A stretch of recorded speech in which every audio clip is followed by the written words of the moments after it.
Welcome back to Sip the Talent Films. I'm your host, Coach Evans, and we've made it to the divisional round of the NFL playoffs, where the Baltimore Ravens will take on the Buffalo Bills Sunday, January 19th at 6:30 on CBS at Highmark Stadium. When you look at some of the matchups, the Ravens offense is ranked number 1. The Bills offense is ranked 10th. The Ravens defense is ranked 10th. The Bills defense is ranked 11th. The Ravens are 7th in passing. The Bills are 9th. And in rushing, the Ravens are 1st and the Bills are 9th. But we're going to take a look at these stats and more in this upcoming episode of Sip the Talent Films. Welcome back.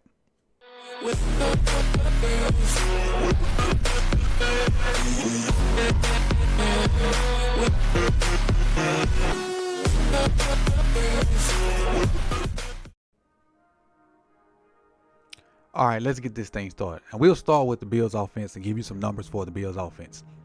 Fairly high-powered offense all season long. They're 9th in total yards per game with 365.3.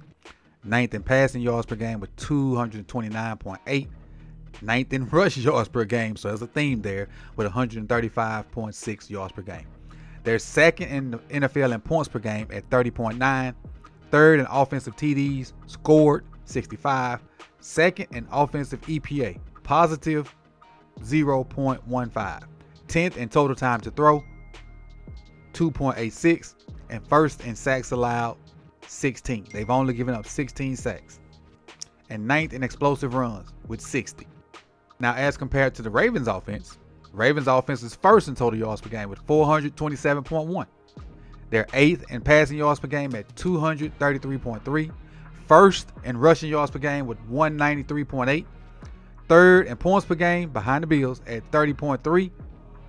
2nd in offensive TDs, 66. 1st in EPA per play, positive 0.18. 1st in time to throw, 3.15. 3rd in sacks allowed with 25. And 1st in explosive runs with 95 explosive runs. Now, when you look at the Bills defense, they're 17th in total defense with 339 yards per game. 20th in passing yards per game with 221.6. 12th in rushing yards per game, 113.4. 9th in points per game with 20.8. 17th offensive yards allowed with 42. 10th defensive EPA, minus 0.07. 19th in opposing times to throw, 2.82. 15th in sacks, 41. And 27th explosive runs allowed with 65. Now, when you compare that to the Ravens defense, they're 9th in total defense, 321.7. 30th in pass yards per game, 244.5. So climbed out of the cellar, moved up from 31 to 30th. But again, 55 yards have been taken off from when we was trash in weeks 1 through 10. 1st in rushing yards per game, 77.2. 8th in points per game allowed, 20.8. 14th offensive TDs allowed at 41. 6th EPA per play at minus 0.09. 26th in opponent's time to throw, 2.88. 2nd in sacks with 59. I think they were only behind the Broncos, who had 63 if I'm not mistaken. And then 1st in explosive runs allowed at only 25. All right, let's get into some of the individual players, and we'll start with the quarterbacks. I think it's safe to say that 100% of us, except for the people in Philadelphia, probably agree that Josh and Lamar is the 2 MVP favorites. So we'll just look at Josh's stats, and we'll pull the same stats for Lamar and kind of see how they compare.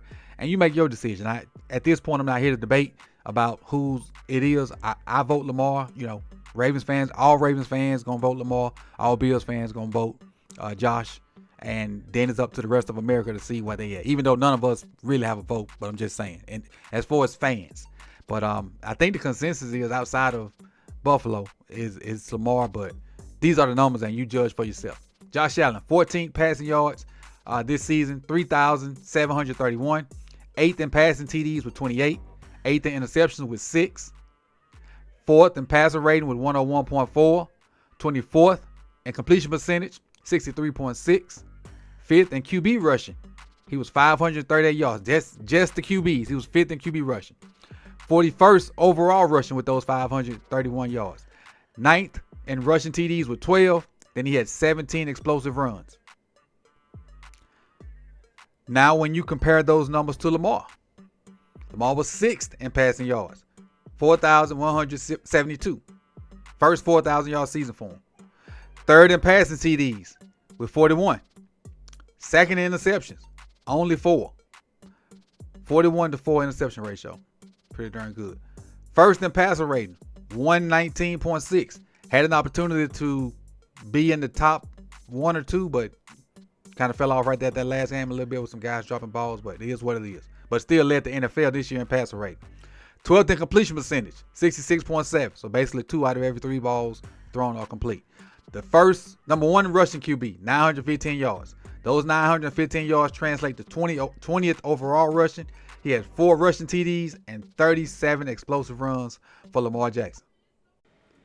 Hello everyone, it's the executive producer. And if you have not liked the video, now would be a great time to do so. If you're not a subscriber, hit the subscribe button and notification bell. Thanks, and go Ravens!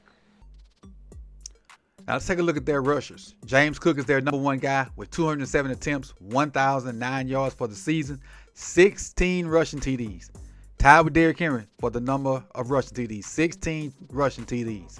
Lost one, or had 1 fumble so far, hadn't been lost, 21 explosive runs. Ray Davis, who's their backup running back, I think is out with a concussion. So that'll leave Ty Johnson, who has 213 yards on the season, to be a backup to James Cook. But we also know the real backup running back for them is Josh Allen, with calling pass plays and him scrambling and then design QB runs in short yardage situation. But James Cook is the dynamic back, and James Cook is going to show up when I look at the pass catchers as well, because he's an excellent pass catcher out the backfield. So be on the lookout for James Cook, Ty Johnson running the ball, also with Josh Allen running the ball as well. So now looking at their pass catchers, starting off with Khalif Shakur, 76 catches, 821 yards, 4 touchdowns. Keon Coleman, a rookie from Florida State, 29 catches, 556 yards, and 4 touchdowns. He came on. His second half of his rookie season was a lot better than the first half. Dalton Kincaid, their tight end, is 3rd with 44 catches, 448 yards, and 2 touchdowns. Then Mac Hollins, who's their 3rd receiver, has 31 catches, 378 yards, and 5 touchdowns. Mac Hollins is their leading touchdown catcher, with Keon Coleman and Shakur behind him. But they have a plethora of weapons that can really spread the field and allow Josh Allen to take off if they can't get open. They don't have the other guys, but they also got a guy that I didn't mention yet who does have that, and that's Amari Cooper. Amari Cooper with the Bills, 20 catches, 284 yards, and 3 touchdowns. But Amari Cooper is a experienced veteran route runner. He's a guy that cannot be overlooked, because Amari Cooper is like that. Now he's older in age, but you mix him in with these other guys, Amari Cooper's like that. So those are the pass catchers we got to be on the lookout for the Buffalo Bills this game. Defensively for the Bills, Dorian Williams leads them in tackles. Second on the team is Terrell Bernard, 104 tackles. 3rd is Damar Hamlin at 88 tackles on the season. When you go over to defensive stops, meaning that your play or some kind of play you did directly impacted the play not being successful, the offensive play not being successful. Number 1 for them is Dorian Williams at 59, 2 Terrell Bernard at 53, and Greg Rousseau at 40. All right, sacks. Greg Rousseau leads them in sacks, 8 total. Von Miller has 6, AJ Epineza has 6, Ed Oliver, the defensive tackle, has 3. Slide on over here to interceptions. There's a bunch of guys with 2 for them. It's Austin Johnson, it's Taron Johnson, Taylor Rapp, Damar Hamlin, Terrell Bernard. All those guys have 2 interceptions apiece. So even though they don't have a lot of pick numbers, you still got to be careful with them, because Taron Johnson real sneaky in his play. And I think 3 of their main guys didn't play. Well, they say their main guys didn't play the first time we played them, but also we played them when our defense was hot trash. So it goes both ways, and we'll see what transpires from this, and we'll talk a little bit about their D-line versus our offensive line here in just a second. All right, now let's look at their offensive line versus our defensive line. Start off with their left tackle, Deion Dawkins, 6'5", 320. Rated 72.3. Next is David Edwards, 6'6", 308. He's rated at 65.5. Next is Connor McGovern, 6'5", 318. Rated at 71. Well, graded. I keep saying rated, but graded 71.6. Next is Osiris Torrance, 6'5", 347, 55.2 grade. And lastly is Spencer Brown, 6'8", 311, and he grades out at 74.3. Obviously, we know who our defensive line is, so I don't have to go into it. But how I would attack these guys? Because Osiris Torrance is their weak link, and their guards are the weaker of the five for the most part. What I would do is I would constantly have somebody as a one technique between Connor McGovern and Edwards to try to force the double team, especially if we only rushing 4, to try to force the double team, and then let Matty BK just go to work on Osiris Torrance. That's what I would do constantly. And when you look at what their rankings are, the offensive line, Deion Dawkins is 34th out of 81 tackles. Edwards is 30th out of 77 guards. McGovern is 10th out of 40 centers. Osiris Torrance is 65 out of 77 guards. That's 12 from the bottom. And then Brown is 26 out of 81 tackles. So Osiris Torrance is our weak link that we should focus on, and I feel like we should get sacks and pressures and good run defense over Osiris Torrance, especially if we can keep him from getting help by being double teamed. And now when you look at the Ravens offense of line versus the Bills defensive line, now this is the first time I've looked at it, and in my mind I was saying those guys are kind of light as far as they focus on quickness and they try to beat you with speed and stuff like that. So I'm thinking those guys are kind of light. I haven't checked it. I've mentioned it all week, but this will be the first time I check it. So let's take a look at those guys and see if they are what I think they are. Greg Rousseau, 6'6", 266. Not bad for a defensive end. You wouldn't necessarily consider that light. From the U, Ed Oliver, 6'1", 287. Okay. It's kind of light, but Ed Oliver's a dog. Not going to shade him. The other defense, Smoot, 6'3", 263.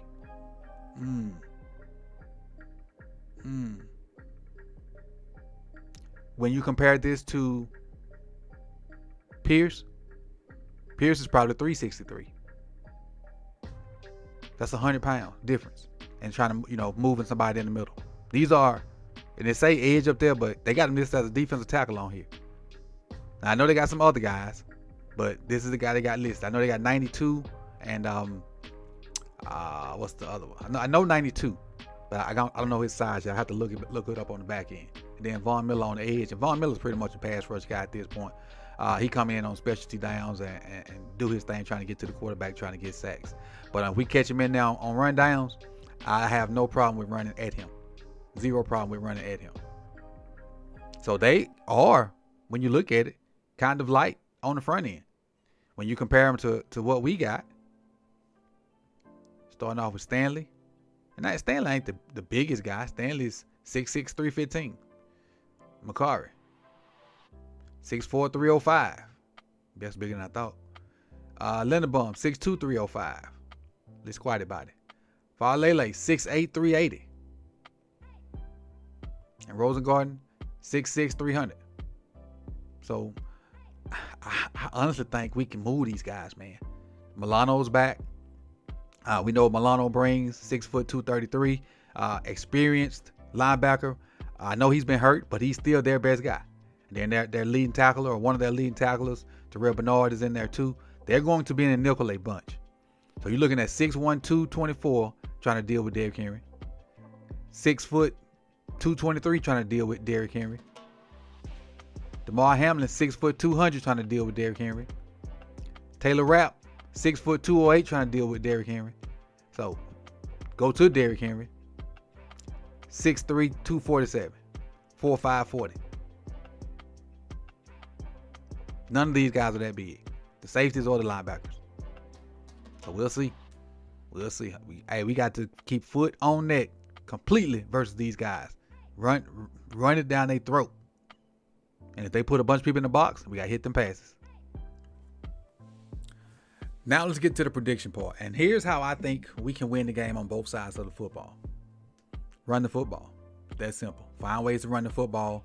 I think the weather conditions are not going to be conducive to throwing it a lot. You're definitely going to have to hit some passes, but not 30, 40, 50 passes. So run the ball effectively. Stay ahead of the chains. Do not get behind the sticks. Do not get behind the sticks. Because normally when you get behind the sticks, you can hit some passes to kind of catch you up. Well, the conditions won't be conducive to a lot of passes, if I'm not mistaken. So run the football. Stay ahead of the chains. No pre-snap penalties. Little to no pre-snap penalties. Defensively, it's a tough task. But you got to stop their run. You got to stop their run. Whether that's James Cook or Josh Allen. You got to try to stop James Cook and try to contain Josh Allen. That's the way I see it. That's the way I see it. If James Cook is their leading rusher, it's going to be a problem. Because now you got to focus on him and Josh Allen can get loose. If we can stop the run with our regular stuff and then do whatever we're going to do to stop the QB runs, I feel like we should be good. And again, they're ninth in explosive runs. They only have 60. We got almost 100. So, and we're the number one rushing team at 77.6 or whatever yards per game. So, stop the run the football. It's old school football. Stop the run the football. It's that simple. Don't turn the ball over. You win the game. Again, for the people in the back, stop the run the ball. Don't turn it over. We should be good. As far as the score for me, I'm going to go 24-17. Baltimore Ravens win this game. I think it's a tough, hard-fought game all the way through. I think both teams will see some kind of adversity throughout the game. And I think we'll do better at overcoming that adversity because of all the crap we've been through all season long. We've been in dogfights all season long. Lost games we wasn't supposed to win. Won games we wasn't supposed to win. And I just think we built right for this time. I think the Ravens come out on top this Sunday. So appreciate you guys for coming through. Come through tomorrow for the watch party. That's going to be awesome. We're going to start at 5:30. I got a couple things lined up. I hope they fall through. So you don't want to miss that. I appreciate y'all for everything y'all have done, for all the videos y'all watched this week. And for everybody that's watching this video, I salute you guys. If you like the video, like it. If you have not subscribed, hit that subscribe button and hit that bell so you can be notified when the rest of this content drops. And on that note, man, I appreciate y'all. Peace and love. Enjoy the rest of y'all Saturday. Go Ravens.